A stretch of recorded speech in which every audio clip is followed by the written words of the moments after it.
sa this year nga kada barangay, dili naman kada sitio, apan kada barangay, importante ka na electrification. So these are some of the things that we hope that we will be able to finish by the end of this year. And or worst case scenario, by the end of our administration. And what we're doing karon is that Secretary Esperon, who's the head of our PMS, is working to monitor them very well. And for those that are very important, that we must finish and can be finished within the administration by working 24/7, we are requiring 24/7 work. Tungod kay para kanato, importante kaayo ang infrastruktura. Kaya ang infrastruktura maka-contribute dako ang iyang contribution sa progreso o sa economic development. Dako sa bang iyang contribution sa competitiveness sa atong nasod o gahatag sila og trabaho sa atong mga katawhan. Actually, ma'am, in Davao City, ramdam po namin itong mga ganito like the Bangkerohan Bridge. Correct. Oh, humana. Okay, that's another one. Meron pang Maay Road also. Because the Bangkerohan is a main artery. Correct. So that's a very major bridge. Og mas gwapo karon, no, compared sa kaniadto. Okay. Maraming salamat for that project. And now, ma'am, may ang Davao Port, I forgot. Davao Port, gi-upgrade na nato. Plus a private sector put up a port also, container port. Opo. Maraming salamat for those projects. Ang mga taga Mindanao, lipay kaayo aning ang mga proyekto. Unya ma'am, karon akong ipangutana sa imo, may kalabutan sa politika. Abot natong masayran, can you give us your categorical statement on the holding of the 2010 national elections? Okay. And as for the Mindanaoans, interesado po rin kaming malaman kung mayroong enough seat ba ang ating senatorial ticket 2010 for the Mindanao political leaders. Okay, so first, let me say in no uncertain terms, there will be elections in 2010. Oh, there's a headline for tomorrow. So, anybody who questions our resolve on this critical issue is undermining our country's commitment to a vibrant democracy.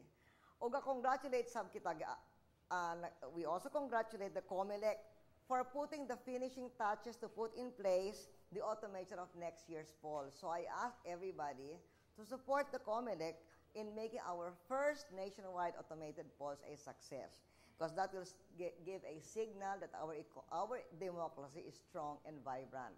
Karon bahin sa mga senatorial candidates, ang partido naa siya og proseso sa pagpili sa mga kandidato.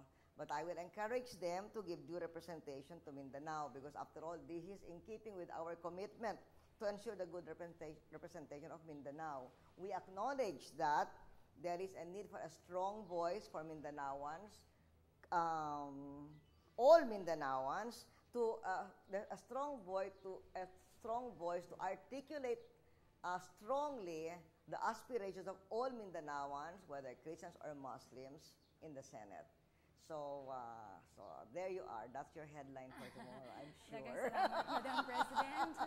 Okay. Basig na pa kay gusto nga idugang ang mensahe alang sa ato ang mga taga Davao o sa mga taga Mindanao nga nagapaminaw karon. Sa mga kaigsunan nato dito sa Davao, daghan salamat sab sa inyong mainit gihapon ang pagdawat kanako og sa inyong suporta labi na sa ato mga proyekto diri sa atong rehiyon sa Southern Mindanao. O karon naglawag yun sa mahuman ang atong interview, madayong kita sa meeting kauban ng mga mayors sa regions 11, 12 ug ARM, kahit gusto nato gyud nga makahatag og kontribusyon ang atong mga local government sa atong laban kontra sa climate change.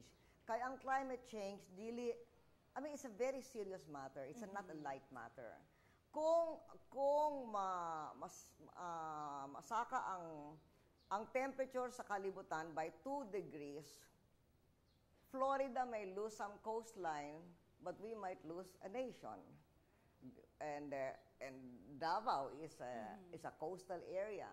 So now we are not a major contributor to climate change. 1/3 of 1% lang ang atong contribution sa global carbon emissions. But our region of Southeast Asia is very much affected. And it is said that by the end of the century, if climate change is not averted, the region will lose 6.7% of GDP. So, all nations have to do their part, we have to do our part.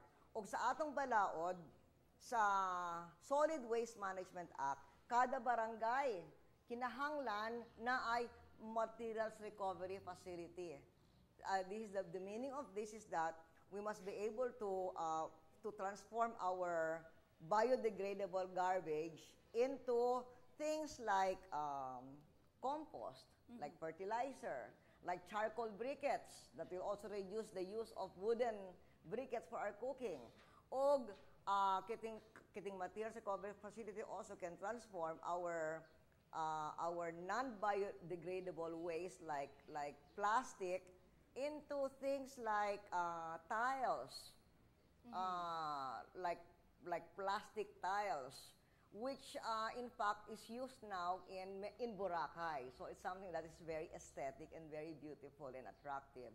And an MRF, depending on how simple or how complicated it is, it can be anywhere from less than 200,000 pesos to more than 2 million pesos. So for every financial capability of a barangay, there is a scale of an MRF that can be used. And the law requires that every barangay should have an MRF. So I hope that this is the message that we'll be able to give in this climate change caravan that we will be having today diri sa Davao City. And with that, Madam President, salamat sa makausapa sa imong pagbisita kanamo diri sa Mindanao. And mga higala, yan po ang kabuuan ng ating panayam sa Pangulo. Ako po si Ethel Cantor Constantino. Maayong adlaw kanatong tanan. God bless us all. Daghang salamat sa Ethel.